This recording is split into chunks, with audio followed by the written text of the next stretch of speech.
చంటి పిల్లలు ఎవరిని కూడా అటు ఇటు తిరగనివ్వద్దు దయచేసి. దేవుణ్ణి మనము ఆత్మతో సత్యంతో ఆరాధించాలి. దేవుణ్ణి ఆరాధించే సమయము చాలా ఆశీర్వాదకరమైనటువంటిది, దీవెనకరమైనటువంటిది. ప్రియ దేవుని బిడ్డలారా, స్తుతులకు పాత్రుడవు, అది స్తోత్రార్హుడవు. పాట పాడుకున్నాం, ఎంత మంచి పాటో. సగం ఆరాధన పాటలోనే ఉంది. సృష్టించినావు, రక్షించినావు, భద్ర. అది ఎన్ని దినాలు భద్రపరిచాడు దేవుడు మనల్ని? ఎన్ని దినాలు? 9 మాసాలు భద్రపరిచాడు. ఎంత చక్కగా భద్రపరిచాడో దేవుడు. 10వ మాసంలో 9 మాసాలు భద్రపరిచి 10వ మాసంలో మనల్ని ప్రవేశపెట్టాడు. కనుక ఆయనకి ఎంత ఆరాధించినా ఆయన రుణము తీరదు, ఎంత స్తుతించినా ఆయనకి రుణం తీరదు. ఈ పాప ఎవరో వాళ్ళ తల్లికి అప్పగించండి తీసుకెళ్ళి. తల్లిదండ్రుల దగ్గర లేకుండా బిడ్డల్ని వదిలిపెట్టద్దు మందిరంలో. మీకు కోపం వచ్చినా సరే నేనేం బాధపడను, ఎందుకంటే దైవ సన్నిధండి ఇది, జ్ఞాపకం పెట్టుకోవాలి మనం. మీకు ఉట్టప్పుడు ఎక్స్క్యూజ్ చేసినట్టు ఆరాధన సమయంలో, మందిర సమయంలో పాస్టర్ గారు ఎక్స్క్యూజ్ చేయరు. అది అయితే దేవునికి మనము కృతజ్ఞతాస్తుతులు చెల్లించుట. ఆరాధించటం అంటే ఏంటి? కృతజ్ఞతాస్తుతులు చెల్లించుట. అసలు కృతజ్ఞతాస్తుతులు మనం దేవునికి ఎందుకు చెల్లించాలి? ఎందుకు చెల్లించాలి? చెల్లించాలంటారా దేవునికి మనము కృతజ్ఞతాస్తుతులు? చెల్లించాలా? చెల్లించాలి కదా. ఎందుకు చెల్లించాలి? అసలు ఎలా చెల్లించాలి దేవునికి? పరిశుద్ధ గ్రంథంలో మనం చదువుకుంటే మనం చాలాసార్లు మనకి దేవుడు మాట్లాడతాడు, ఎన్నో మనకి తెలుసు. దేవుణ్ణి ఎలాగ స్తుతించాలి, దేవునికి ఎలా ఆరాధన చేయాలి, అసలు దేవునికి ఎందుకు మనము కృతజ్ఞతాస్తుతులు చెల్లించాలి, ఎందుకు ఆరాధించాలి, ఎలా ఆరాధించాలి, ఎలా కృతజ్ఞతాస్తుతులు దేవునికి మనము చెల్లించాలి. ఈ సంగతుల్లో కొద్దిగా మనము తెలుసుకుంటే, చాలా మందికి తెలుసు, ఒకవేళ తెలియని వారు కూడా తెలుసుకుంటే, ఓహో ప్రభువుని నేను కూడా ఎందుకు ఆరాధించాలి, నేను కూడా ఎందుకు ఆయనకి కృతజ్ఞతాస్తుతులు చెల్లించాలి అనేది దేవుని మాటలను బట్టి, వాక్య లేఖనాలను బట్టి మనము తెలుసుకుందాం. లూకా సువార్త 17వ అధ్యాయము, లూకా సువార్త 17వ అధ్యాయము 11వ వచనం నుండి 19వ వచనం వరకు, వచనం వెంబడి వచనాన్ని మనము చదువుకుందాం. చదవగలిగిన వారందరూ చదవడానికి ప్రయత్నించండి, లేని వారు వినడానికి ప్రయత్నం చేయండి. వినుట ద్వారా ఏమొస్తుంది మనకి? విశ్వాసం వస్తుందండి. మనము బైబిల్ తీయలేకపోయినా, మనకి చదువు లేకపోయినా, ఒకవేళ చదవలేకపోయినా, అరే మా పక్క వాళ్ళలాగా నేను చదవలేకపోతున్నానే, మరి పక్క వాళ్ళలాగా నేను గబగబా బైబిల్ తీయలేకపోతున్నానే అనేటటువంటి బాధ ఉంటే కనుక దేవుడు అంటున్నాడు, మీరు మనస్సు పెట్టి జాగ్రత్తగా ఆయన వైపు చూస్తూ దేవుడు ఏది మాట్లాడుతున్నాడో ఆ మాటల యందు మీరు లక్ష్యం ఉంచితే మీకేమవుతుంది? వినుట ద్వారా విశ్వాసము, అది నీ హృదయంలోనికి వస్తుంది. నువ్వు వినలేదు, ఏమి రాదు నీకు, ఏం కలగదు, అసలు ఏ విశ్వాసం నీలో ఉండదు. దేవుని మందిరానికి వెళ్ళడం ఎందుకు వెళ్తున్నామో తెలియదు, వెళ్ళి కూర్చొని మళ్ళీ వెళ్ళిపోవడం ద్వారా ఏమిటో తెలియదు. అసలు మనకి ఏమీ అర్థం కాదండి దేవుని మాట. దేవుని మాట మనం అర్థం చేసుకోవాలంటే మనం ఫస్ట్ చేయవలసిన పని ఏంటంటే, ఆయన సన్నిధికి నువ్వు ఒక్క సంగతితో రావాలి, ఒక్క చిన్న సంగతితో రావాలి. అదేంటో తెలుసా? విశ్వాసంతో రావాలి. దేంతో రావాలా? విశ్వాసముతో రావాలా. ఆ ఒక్క విశ్వాసం అనే ఆ చిన్నది నీలో భద్రపరుచుకొని కనుక నువ్వు ఆయన సన్నిధిలో అడుగు పెట్టావంటే, ప్రియ దేవుని బిడ్డ, మరి దేవుని కుమారుడా, కుమార్తె, నీ జీవితంలో ఎంత కార్యాలు చూస్తావో నేను చెప్పలేను. అర్థమవుతుందా? నీ ఊహకు మించిన కార్యాలు, నీవు ఊహించలేని కార్యాలు, నీ జీవితంలో ఎన్నడూ నువ్వు చూడని కార్యాలను నీ జీవితంలో నువ్వేం చేస్తావు? తప్పకుండా చూస్తావు. ఆ విశ్వాసం కానీ ఏదో వెళ్ళావు అనుకుంటే వెళ్ళావంటే నీకు ఏ ప్రయోజనము కూడా అస్సలు ఏమీ పొందుకోలేవు.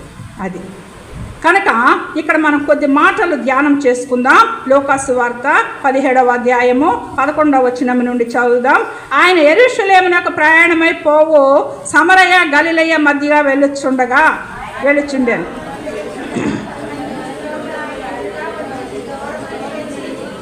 యేసు ప్రభువా మమ్మను కరుణించమని కేకలు వేసిరి.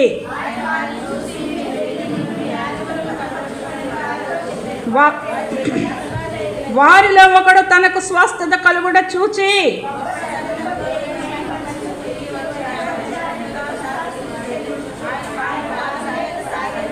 వాడు సమరయుడు. అందుకు యేసు 10 మంది శుద్ధులైరి కారా, ఆ 90 ఎక్కడా?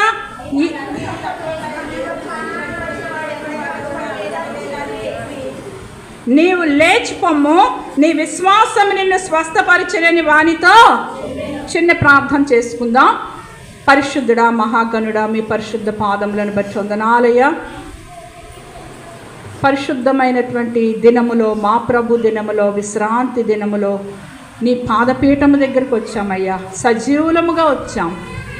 నీ భక్తుడు అంటున్నాడు, ప్రభువా సజీవులే కదా నిన్ను స్తుతిస్తారు. మన్ను నిన్ను స్తుతిస్తుందా? నేను మృతుడనైతే నీకు స్తుతి చెల్లింపగలనా అంటున్నాడు కదా ప్రభువా. నాయన, ఈరోజు సజీవులముగా ఉంచావు నీ ఆలయంలో, నీ పరిశుద్ధమైన పాదపీఠం దగ్గర నిన్ను ఆరాధించుకునే కృపలోకి తెచ్చావు. ఈ సమయమును మేలుకరముగా చేయండి. మాకు ఎట్లా ఆరాధించాలో ప్రభువా, ఎలా కృతజ్ఞత తెలపాలో నీ సన్నిధిలో నేర్పిస్తూ వస్తున్నారు. ఇంకనూ నేర్చుకోవాల్సిన వారంగానే ఉన్నాం. నేర్పమని ఈ కొద్ది సమయము ఆశీర్వాదకరముగా అల్పురాలనైన నన్ను నీ దీన పాదముల చేత సిలుచాటును మరుగుపరుచుకునమని నజరేయుడైన యేసు నామమున ప్రార్థిస్తున్నాను తండ్రి, ఆమేన్. ప్రియదేవుని బిడ్డలారా, ఆయన మార్గం గుండా వెళ్ళిపోతూ ఉన్నారు. 10 మంది ఉన్నారు అక్కడ వ్యక్తులు. 10 మందికి ఒక కొదువు ఉంది. ఆ కొదువు ఏంటంటే, వాళ్ళు 10 మంది కూడా మనలాగా అందరి మధ్యలోనికి వచ్చి ఉండవలసినటువంటి పరిస్థితులు వాళ్ళకి లేవు. వాళ్ళకి ఎందుకు లేవు ఆ పరిస్థితులు అంటే, వారు ఉన్నటువంటి పరిస్థితి ఏంటంటే, అక్కడ వారికి ఒక వ్యాధి ఉందండి. మనము పరిశుద్ధ లేఖనాల్లో పాత నిబంధనలోనికి వెళ్ళి చూస్తే వాళ్ళకు ఉన్నటువంటి ఆ వ్యాధి ఎటువంటిది? అది కుష్టు వ్యాధి. దాని కొరకు లేవి కాండంలో ఒక్క మాట ఏంటో, అదంటే ఏంటో మీకు తెలియడానికి చదివిస్తాను. చూడండి, లేవి కాండము త్వరగా తీసిన వాళ్ళు చదవండి. 13వ అధ్యాయం 1వ వచనము.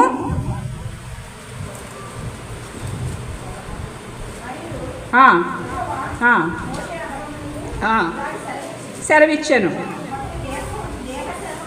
ఒకని దేహ చర్మమందు వాపు కానీ పక్కు కానీ నిగనిగలాడ మచ్చ కానీ ఉండి వాని దేహ చర్మమందు కుష్టు పొడ వంటిది కనపడిన ఎడల యాజకుడైన అహరోను నొద్దకైనను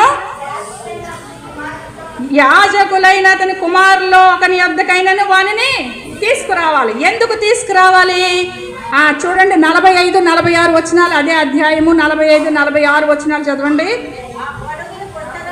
ఆ పొడగల కుష్ఠరోగి వస్త్రములను చింపివేయవలెను వాడు, తల విరయబోసుకొనవలెను వాడు, తన పై పెదవిని కప్పుకొని అపవిత్రుడును అని బిగ్గరగా పలుకవలెను. ఆ పొడవాని కలిగిన దినములన్నీ వాడు అపవిత్రుడై ఉండను. వాడు అపవిత్రుడు గనుక ప్రత్యేకముగానే నివసించవలెను. వాని నివాసము పాళెము వెలుపల. పాళెమునకు ఎక్కడ ఉండాలటండి వాళ్ళు? చూసుకోండి, ఆ వ్యాధికి ఉన్నటువంటి లక్షణాలు కనపడితే వాళ్ళు ఎక్కడ ఉంచాలంట వాళ్ళనే? పాళెమునకు. బ్రదర్, మీరు ఈ చైర్లో కూర్చోండి, నాకు ఫేస్ కనపడక ఇబ్బంది పడుతున్నారు పాపం మీరు. పాళెం అంటే బయట ఎక్కడో దూరంగా ఉంచాలి వాళ్ళని.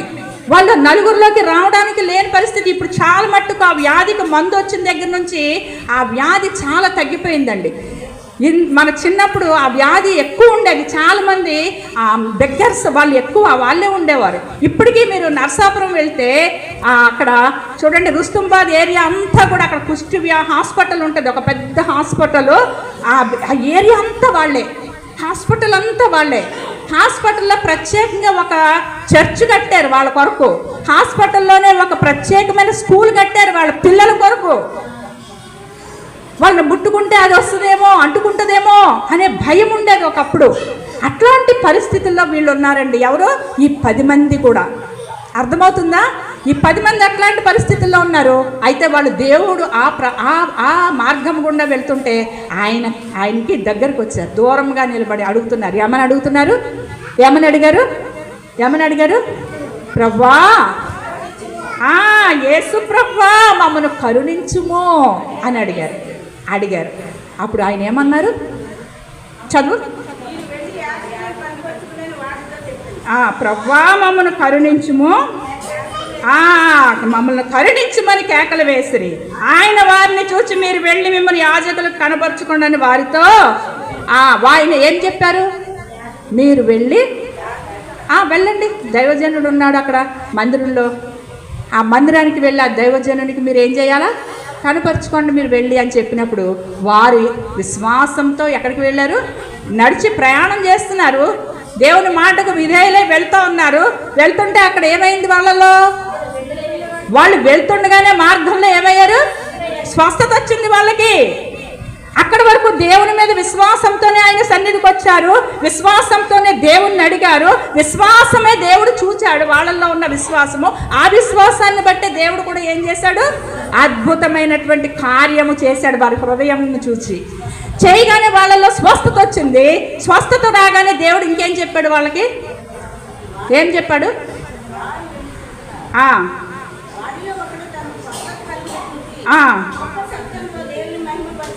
10 మంది వెళ్తున్నారు. స్వస్థత ఎవరికి ఇచ్చాడు? ఎంతమందికి ఇచ్చాడండి?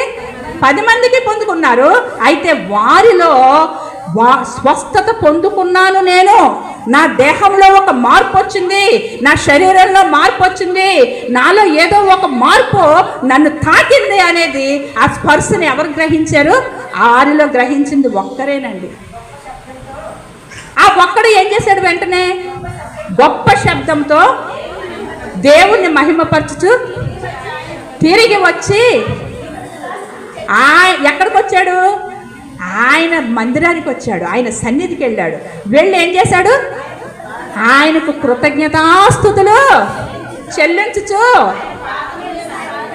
ఆయన పాదాల దగ్గర సాగిలపడ్డాడండి. మళ్ళీ ఆయన అక్కడికి వచ్చాడా? ఆయన పాదాల మీద పడి సాగిలపడడానికి? ఆయన దేవుని మందిరానికి వెళ్ళి దేవుని మందిరంలో సాష్టాంగపడి ఆయనకు కృతజ్ఞతాస్తుతులు చెల్లించడం ద్వారా ఏమంటున్నాడు అక్కడ ఆయన? 10 మంది శుద్ధులయ్యారు కదా, 10 మంది స్వస్థత పొందుకున్నారు కదా, మిగిలిన 9 ఎక్కడా? ఏరి వాళ్ళు కనపడట్లేదేంటి? వాళ్ళు మీతో ఉన్నారు కదా ఇప్పుడు వరకు. మీరు 10 మంది కలిసే కదా తిరిగారు, 10 మంది కలిసే కదా బ్రతికారు, 10 మంది కలిసే కదా జీవనోపాధిగా ఆ భిక్షాటనకి ఒకే కొట్టుగా వెళ్ళారు. ఇప్పుడు ఏరి వాళ్ళు స్వస్థత పొందుకున్నారు, ప్రభు కార్యాన్ని పొందుకున్నారు, మేలు పొందుకున్నారు. దేవునికి కనపడవలసిన సమయంలో దేవుని దగ్గర రాలేదు. ఖాళీ లేదా? సమయం లేదా అంటున్నాడు ఆయన. ఇక్కడ ఇంకేమంటున్నాడు? సాగిలపడిన వాడు సమరయుడు. అందుకు యేసు 10 మంది శుద్ధులు కారా, 9 ఎక్కడంటే అన్యుడు తప్ప దేవుని మహిమపరచుటకు తిరిగి వచ్చిన వాడు ఎవడునో అగపడలేదా అని చెప్పి నీవు లేచి పొమ్ము, నీ విశ్వాసమే నిన్నేం చేస్తుంది? నీ విశ్వాసమే నిన్ను స్వస్థపరుస్తుంది. నీ విశ్వాసం ద్వారా ఎన్ని కార్యాలు నీ జీవితంలో చూస్తుంటావు ప్రియ దేవుని బిడ్డ. నీ జీవితంలో ఎన్ని మేలులు నువ్వు దేవుని దగ్గర పొందుకొని ఉంటావు. నాకు ఏ మేలు చేయలేదన్న వాళ్ళు ఒక్కళ్ళన్నా ఉన్నారేమో చెయ్యొద్దండి. ఇక్కడ మీ జీవితాల్లో నాకు ఈ కార్యం ప్రభు చేయలేదే నేను అడిగితే అన్న వాళ్ళు ఉన్నారా? దేవుడు అడిగిన వారందరికీ కాదనకుండా ప్రతి మేలు ప్రతి కార్యము చేస్తూనే ఉన్నాడు కదా. రోమీయులకు రాసిన పత్రిక 1వ అధ్యాయంలో చూడండి ఏమంటున్నాడు దేవుడు. చదవండి, 21వ వచనం చదవండి, దగ్గరగా చదవండి, తొందరగా తీయండి.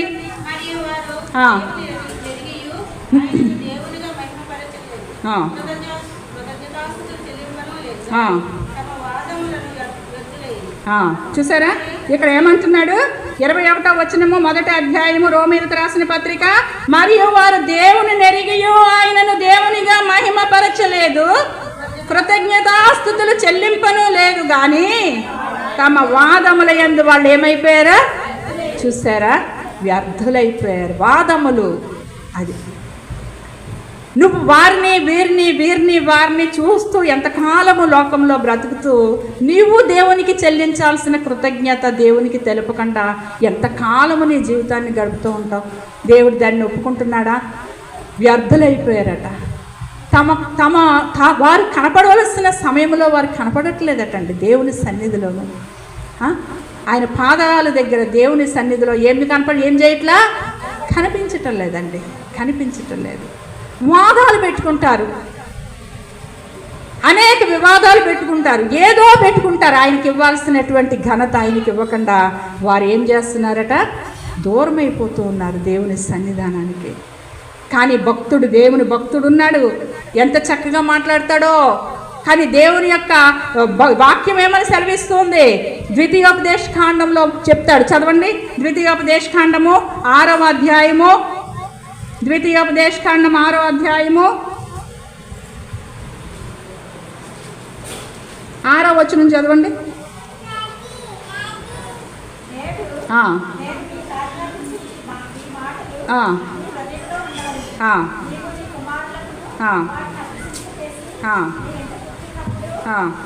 నీ 4వ వచనం నుండి చదువమ్మ. ఇశ్రాయేలు వినుము, ఓ నా దేవుని బిడ్డ వినుము, నా కుమారుడా వినుము. అద్వితీయుడగు యెహోవా నీ పూర్ణ హృదయముతోనూ, నీ పూర్ణాత్మతోనూ, నీ పూర్ణ శక్తితోనూ నీ దేవుడైన యెహోవాను నువ్వేం చేయాలంట? ప్రేమించాలా? నేను నీకు ఆజ్ఞాపించి మాటలు నీ హృదయంలో ఉండవలెను. నీ కుమారులకు అభ్యసింపజేసి కూర్చున్నప్పుడు, నడుచున్నప్పుడు, పండుకున్నప్పుడు, లేచినప్పుడు వాటిని గురించే మాట్లాడాలి. దేవుడు ఏం కార్యాలు నీ జీవితంలో చేశాడో, నీ కుటుంబంలో చేశాడో అవన్నీ నీ బిడ్డలకు కూడా నువ్వేం చేయాలా? ముచ్చటిస్తూ, మాట్లాడుతూ, తెలుపుతూ ఉంటే నువ్వు దేవుణ్ణి గణపరిచినట్లేనండి. దేవుడు ఎంత సంతోషిస్తాడో. ఆయన కార్యాలు, ఆయన క్రియలు. లోకంలో మనకి ఒక అధికారి దగ్గరికి వెళ్ళినప్పుడు మాకు ఈ కార్యం చేయండి అన్నప్పుడు ఆయన మనకి వెంటనే మన మాటకు విలువిచ్చి మన పని చేశారనుకోండి, మన పని త్వరగా అయిందనుకో, మనం ఎన్ని చోట్ల చెప్తూ ఉంటాం? చెప్తామా చెప్పమా? అరే మేము పలానా ఆఫీస్కి వెళ్ళాం, అక్కడ ఆయన ఎంతగానో మాకు అడిగిన వెంటనే మాకు ఈ ఉపకారం చేశారు. ఎంత మంచి ఆయనండి. తొందరగా మా పని పూర్తయింది. ఉపకారం చేస్తే ఆ ఉపకారాన్ని మనము ధ్యానం చేసుకోమా? జ్ఞాపకం చేసుకోమా? అనేకులతో చెప్పమా? అరే అని. మరి నీ తండ్రిని ఎడల చేసిన కార్యాలు నువ్వు నీ బిడ్డలతో నువ్వు ఎంత మాట్లాడుతూ ఉండాలట, ముచ్చటిస్తూ ఉండాలట, ధ్యానం చేస్తూ ఉండాలని దేవుని వాక్యం చెప్తూ ఉంది కదా. లేవి కాండంలో చూద్దాం, చూడండి. 7వ అధ్యాయము 12-13 వచనాలు చదవండి అమ్మా.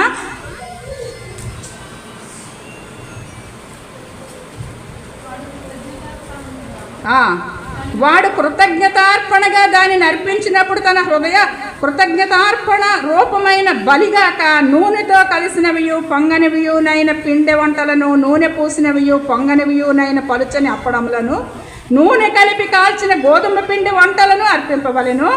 ఆ పిండి వంటలేగాక సమాధాన బలి రూపమైన కృతజ్ఞత బలి ద్రవ్యంతో కలిపిన రొట్టెలను అర్పణముగా. కృతజ్ఞతార్పణగా ఏమర్పించాలంటున్నాడండి ఇక్కడ? పాత నిబంధన ప్రకారంగా ఏం చెప్తున్నాడండి ఇక్కడ? నూనెతో కలిసినవి పొంగనివి అయిన పిండి వంటలు, నూనె పూసని పొంగనివి అయిన పలుచని అప్పడములు, నూనె కలిపి కాల్చిన గోధుమ పిండి వంటలు అర్పించాలంట. అవన్నీ దేవుడు ఇప్పుడు మిమ్మల్ని తెమ్మన్నాడా? 5 అమ్మంటే మీరు 2-3 వచ్చేస్తారండి ఖచ్చితంగా. మధ్యాహ్నం 2-3 వచ్చేస్తారు, టైంకి వచ్చేస్తారు. అవన్నీ వండుకొని క్యానల్లో పెట్టుకొని దేవుడు ఆ శ్రమ కూడా, దేవుడు అది కూడా మనకి అప్పగించాడు అమ్మ, తీసేశాడు. అయినా మనం ఆయన సన్నిధికి వచ్చి కృతజ్ఞతార్పణలు ఆయనకి చెల్లించలేని వారంగా ఉన్నాము. కీర్తనల గ్రంథం 7వ అధ్యాయము, కీర్తనల గ్రంథం 7వ అధ్యాయం 17వ వచనం చదవండి. 7వ అధ్యాయం 17వ వచనము. యెహోవా న్యాయము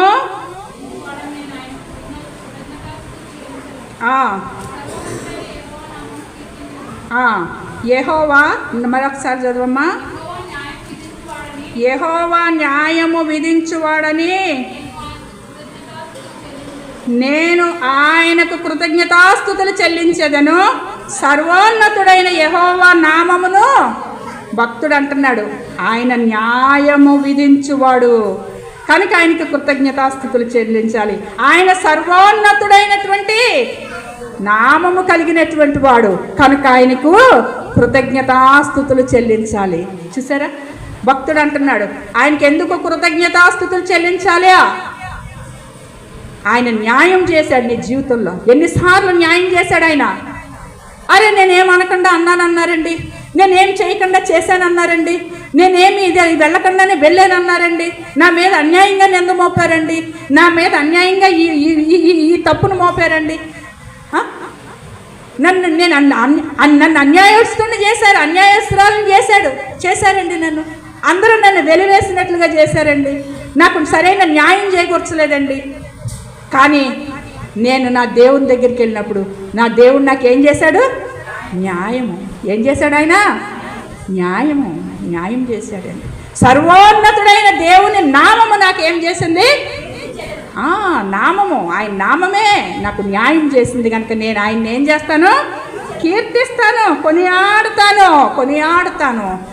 ఇక్కడ భక్తురాలు దేవుణ్ణి ఎట్లా కొనియాడుతుంది? సమూయేలు మొదటి గ్రంథము 2వ అధ్యాయము చదవండి. సమూయేలు మొదటి గ్రంథము 2వ అధ్యాయము మొదటి నుంచి చదవమ్మా.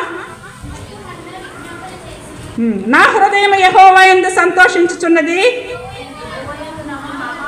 ఆయన యందు నాకు మహాబలము కలిగెను, ఆయన రక్షణ బట్టి సంతోషించుచున్నాను, అందరి మీద నేను అతిశయపడుతున్నాను. ఎందుకని అతిశయపడుతుంది ఆ బిడ్డ అంటే ఆ భక్తురాలు? చెప్పండి, చదవండి. ఆయన వంటి పరిశుద్ధ దేవుడు ఒకడు లేడు, ఆయన తప్ప ఏ దేవుడు లేడు, దేవుని వంటి ఆశ్రయ దుర్గం ఏదీ లేదు. యెహోవా అనంత జ్ఞాని యగు దేవుడు, ఆయన క్రియలను పరీక్షించువాడు.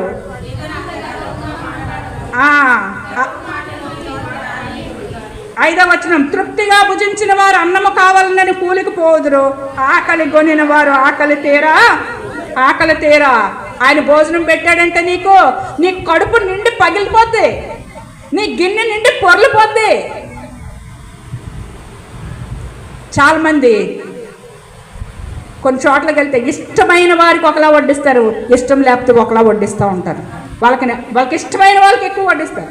ఒక సహోదరి అంటుంది, ఎక్కువ ఇంత మాంసం వేసారండి నా పక్కన, నాకేమో 2 మురుసులు వేసారు, నేను తినలేకపోతున్నాను. నాకు వాళ్ళ తాలూకా అండి, ఎక్కువ వేశారు, నాకు కొంచెమే వేసారండి. లోకంలో అలాగే ఉంటుంది. కానీ అంటుంది ఇక్కడ భక్తురాలు ఏమంటుంది? ఆకలి తీరా. ఏమంటుందండి? ఆకలి కొనిన వారు ఆకలి తీరా భుజిస్తారు, కడుపు నిండా తింటారండి. దేవుడు పెడితే కడుపు నిండా పెడతాడండి. ఎప్పుడు మనకి సగం అర్ధాకలితో పంపించడు, సగమే కొంచెమే ఇవ్వడు. ఆయన దగ్గరికి వస్తే ఆయన చేసే న్యాయం ఎట్లుంటుందంటే ఇక ఎవ్వరూ చేయలేని న్యాయం. ఇక అమ్మా చాలు ప్రభువా, ఇది చాలయ్యా, ఇంతకంటే ఇంక నాకేం కావాలయ్యా అంటావు తప్ప, నన్ను ఇలా చేస్తావా ప్రభువా, నాకు ఇలా పెడతావా ప్రభువా, నన్ను ఇలా అంటావా ప్రభువా, నన్ను ఇలాగే జీవింపజేస్తావా ప్రభువా అని అనవు నువ్వు. ప్రియ దేవుని బిడ్డ, నీకు అంతగా దేవుడు సహాయం చేసి అట్లాంటి కృపనిస్తాడమ్మా, నీకు ఇచ్చాడంటే సమృద్ధిని. ఇంకా చూడండి మరొక మాట, 8వ వచనం చదవమ్మా. దరిద్రులను అధికారులతో కూర్చోబెట్టుటకు, మహిమగల సింహాసనమును స్వతంత్రింపజేయుటకును మంటిలో నుండి లేవనెత్తుతాడు, లేమి గల వారిని పెంట కుప్ప మీద నుండి లేవనెత్తువాడు ఆయనే. 9వ వచనము, తన భక్తుల పాదములు తొట్టిల్లకుండా ఆయన వారిని దుర్మార్గులు అంధకారమందు మాట మడుగుదురు, బలము చేత ఎవడును జయము నొందడు.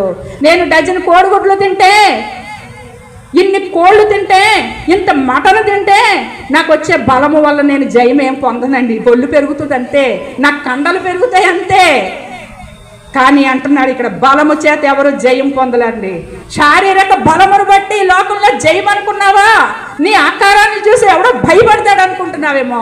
నిన్నది బ్రతికది నిన్నేమి జయానికి తీసుకొని వెళ్ళదు. అర్థమవుతుందా?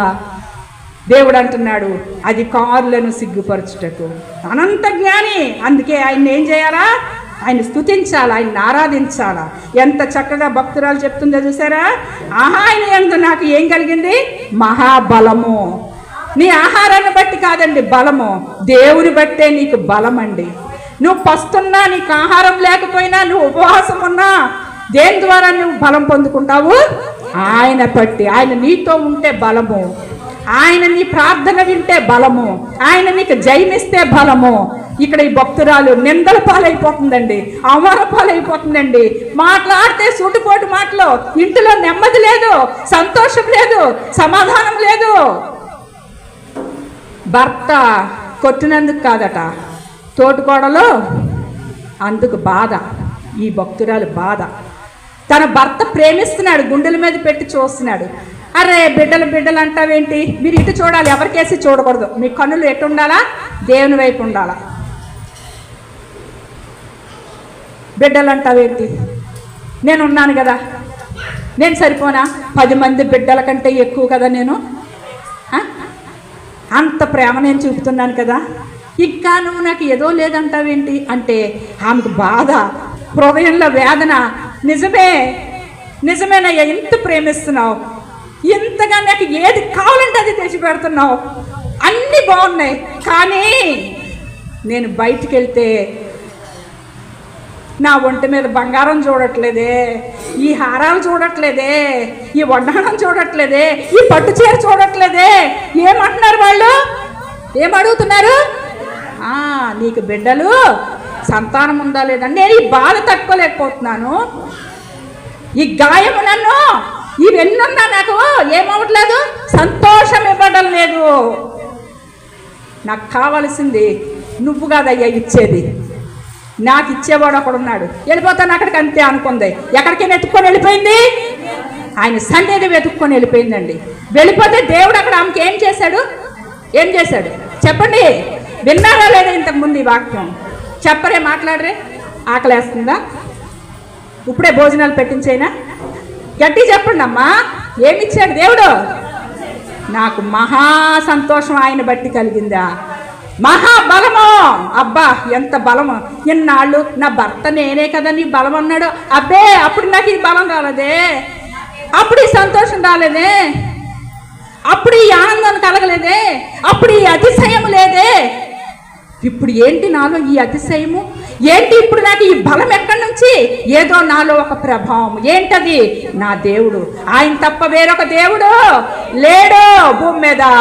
నా కష్టంలో, నా బాధలో, నా శ్రమలో, నా కుటుంబంలో ఎవ్వరూ తీర్చలేకపోయారు. నన్ను కట్టుకున్న నా భర్త కూడా నాకు సహాయకుడై నాకు చేయలేకపోయాడే. నన్ను కన్న తల్లిదండ్రులు కూడా నన్ను కనీసము ఈ రకంగా ఆదరించలేదే ఎప్పుడునూ.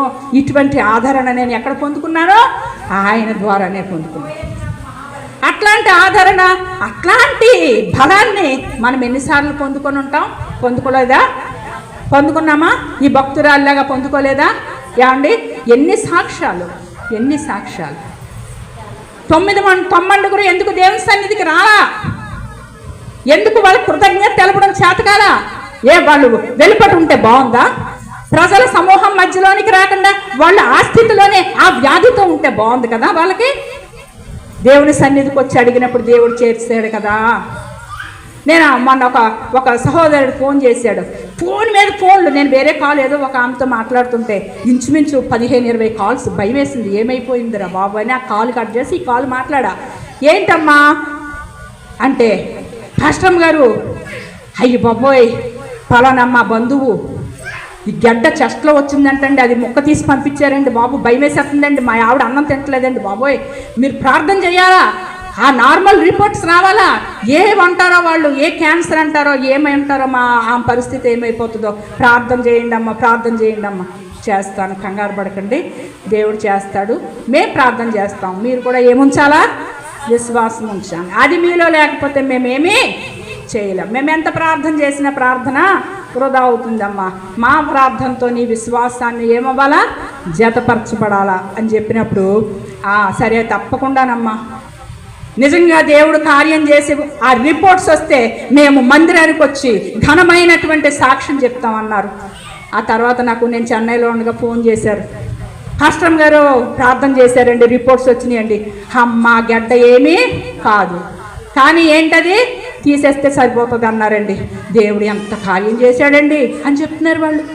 ఏడి ఎక్కడున్నారు ఇప్పుడు వాళ్ళు? నువ్వు ఎంత ఆందోళనతో నాకు ఫోన్ చేసావు ఆ రోజు, ఎన్ని ఫోన్లు చేసావు ఆ రోజు. ఈరోజు దేవుని సన్నిధిలో నువ్వు పరిగెట్టుకుంటూ వచ్చి ఆ గొప్ప సాక్ష్యాన్ని దేవునికి చెప్పి కృతజ్ఞతాస్తుతులు చెల్లిస్తే, దేవునికి కానుక సమర్పిస్తే దేవుడు ఎంత సంతోషిస్తాడో, ఎంత ఆనందిస్తాడో. చాలామంది ఈరోజు అలానే ఉన్నారండి. అలాంటి పరిస్థితులు ఆ తొమ్మండుగురు వలనే మన జీవితాలు ఉంటున్నాయి. జ్ఞాపకం పెట్టుకోండి.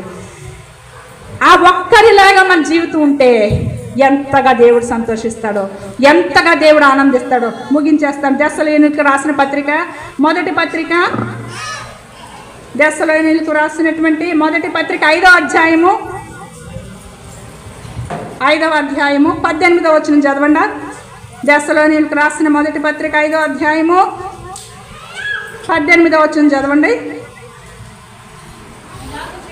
ఈలాగు చేయుట యేసుక్రీస్తునందు మీ విషయములో దేవుని చిత్తము. ఈలాగు చేయుట, ప్రియ దేవుని బిడ్డలారా, ఈలాగు చేయుట ఏంటంటండి? యేసుక్రీస్తు నందు మీ విషయంలో దేవుని చిత్తము. ఎలాగ చేయాలా? ఎట్లా చేయాలా? దేవుని సన్నిధికి వచ్చి దేవునికి స్తుతులు, కృతజ్ఞతార్పణలు, దేవునికి ఆత్మతో సత్యంతో ఆయన సన్నిధిలో ఆరాధించటము. 34లో అంటాడు భక్తుడు. చదవండి, ఇది చదివి ముగించేస్తాను. కీర్తనలు 34 మొదట వచ్చిన చదవమ్మా. స్పీడ్గా చదవాలా పిల్లలు. నేను ఎల్లప్పుడూ యెహోవాను సన్నతించెదను, నిత్యము ఆయన కీర్తి నా నోట నుండును.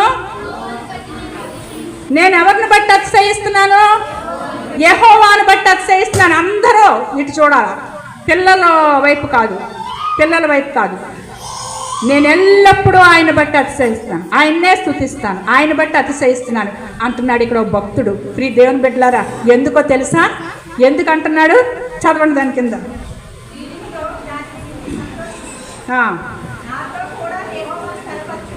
దీనులందరూ నేను యెహోవాను గురించి సంతోషిస్తుంటే, యెహోవాను స్తుతిస్తుంటే దీనులందరూ విని సంతోషిస్తారంట. ఎందుకు సంతోషిస్తారంట? నాతో కూడా ఏకముగా మీరును కూడా ఆయన ఏం చేయండి? గణపరచండి మీరు అందరూ, నేనే కాదు. ఎందుకు? చదువు.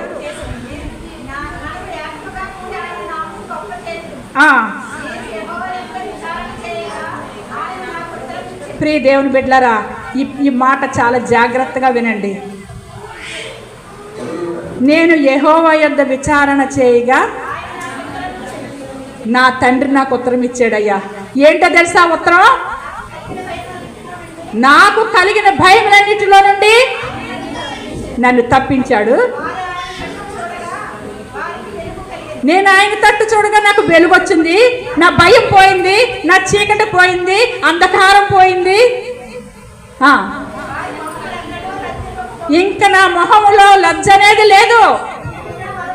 ఈ దీనుడిని, అల్పుణ్ణి, అయోగ్యుణ్ణి, అభాగ్యుణ్ణి, ఏ పాటి వాడిని నేను మొరపెడితే ఆయన ఆలకించాడు, నా తండ్రి ఆలకించాడు. మహాగణుడు, మహోన్నతుడు, పరిశుద్ధుడు, నిత్య నివాస అయిన వాడు ఏం చేశాడు? ఆలకించాడు. దీనుడిని, అలుపుడిని, పెంట కుప్ప మీద ఉండవలసిన వాడిని, పురుగు వంటి వాడిని, దుమ్ము ధూళి వంటి వాడిని, ఏ పాటి జీవితం అండి మన జీవితము. ఈ శ్వాస ఇట్లా వెళ్ళిపోయిందంటే ఇదంతా మట్టి పురుగు, ఇదంతా పురుగులు, మట్టి అండి ఇదంతా. ఇటువంటి జీవితం అండి మన జీవితము. ఇక ఇది ఆ చిన్న ఊపిరి, అది లోపల ఉన్నంత వరకే దీనికి వాల్యూ, దీనికి విలువ. ఇది ఆగిపోయిన మరుక్షణం నిన్ను ఇక్కడ ఉంచరు. నువ్వు ఎంతో శృంగారంగా కట్టుకున్న నీ ఇల్లే నిన్ను నీ ఇంట్లో పెట్టరు. నీ బెడ్లో, నా బెడ్లో వెళ్ళిన బయటే బెడ్ అవుట్ వేసి పెడతారు. ఓ దుప్పటేరు, ఓ పరుపు వేరు. బయట పరుపు వేస్తారండి? హీరో ఏమనుకుంటున్నావో? అలాంటి అల్పమైనటువంటి జీవము కలిగిన మన బ్రతుకులు మొరపెట్టావు దేవునికి, భయముల్లో మొరపెట్టావు. అరే ఈ పని అవుతుందా లేదా, నాకు ఈ జీవనోపాధి దొరుకుతుందా లేదా, నాకు ఈ మేలు జరుగుతుందా లేదా, నాకు ఈ స్వస్థత వస్తుందా లేదా, అరే నేను బ్రతుకుతానా బ్రతకనా, నా పరిస్థితి ఏంటి, రేపు ఎలాగా, మాపు ఎలాగా, నా బిడ్డలకి ఎలాగా, ఇన్ని రకాలైన భయాలు నీ జీవితంలో ఉన్నప్పుడు క్షణక్షణము ఆయన సన్నిధిలో నువ్వు మొరపెట్టినా దేవునికి ఏ రకంగా మొరపెడుతున్నావో నాకు తెలియదు. నువ్వు ఎలా మొరపెట్టి మూలుగుతున్నా మంచం మీద, లేచి మోకాళ్ళు లేకుండా మంచం మీదే ఉండి మూలిగి అలసిపోయి ఏడుతా పడుకున్నావేమో, అది కూడా దేవుడు చూసి ఏం చేశాడు? తప్పించేస్తున్నాడు కదా నిన్ను. కడుపు నిండా పెడుతున్నాడా లేదా, పస్తు ఉంచుతున్నాడా? ఆయన పెడితే కడుపు నిండా పెడతాడంట కదా, చెప్తుంది కదా భక్తురాలు అక్కడ, అట్లా పెడుతున్నాడు కదా. ఇంకేం చేశాడండి? శ్రమలన్నిటిలో నుండి రక్షణ. అది ఆయన బట్టే నాకు రక్షణ కలిగింది అంటుందండి భక్తురాలు. ఎవరిని బట్టి గలగల. ఈరోజు నీకు నాకు ఆయన బట్టి రక్షణ, ఆయన బట్టి బలము, ఆయన బట్టి సంతోషము, ఆయన బట్టి నెమ్మది, ఆయన బట్టి స్వస్థత, ఆయన బట్టి ఆరోగ్యము, ఆయన బట్టి ఊపిరి అందుతుంది. అవునా కదా? కొంతమందికి ఊపిరి అందక కరోనా టైంలో కొనుక్కున్నారండి. కొనుక్కోలేదా? తెలుసా మీకు? తెలుసా? అది కూడా దొరకలా. బ్రతిమలాడి పాదాలు కాళ్ళు అట్టుకుని ఆళ్ళు కాళ్ళు వీళ్ళు కాళ్ళు, అది కూడా దొరకలా. కానీ మనం బాగానే, దేవుడు మనకు ఊపిరిచ్చాడే, బాగానే పీల్చుకున్నామే మన ఇంట్లో మనం ఉండి. మన భయంలో, ఎంత భయాల్లో ఉన్న దేవుడు మనని తప్పించాడు కదా. అందుకే నేనెల్లప్పుడూ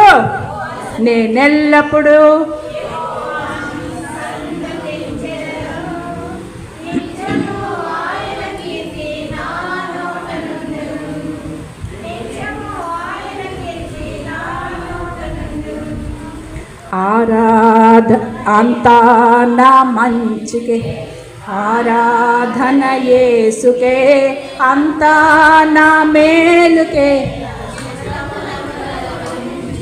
తన చిత్తమునకు తల వంచితే ఆరాధన ఆపను.